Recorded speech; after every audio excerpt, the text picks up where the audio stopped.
Congrats, మీకు fruit అంటే మగబిడ్డ పుట్టాడు. ఎంత మంచి వార్త చెప్పిన మీకు ఏమివ్వాలి? ఎలా ఐడియా? తిరుపతి మొక్కుందన్నా, వెళ్దామంటే 6 నెలల నుంచి మా బాస్ లీవ్ ఇవ్వడం లేదు. ఎలా అయినా అక్కడ పడేలా చేయన్నా ప్లీజ్ అన్నా. తిరుపతి అవునన్నా.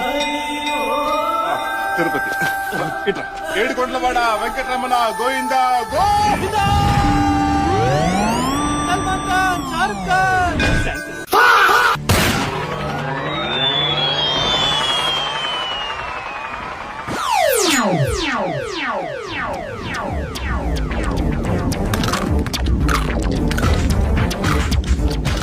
వీడేంట్రా బుల్లెట్ ని బఠానీలా నమిలేస్తున్నాడు.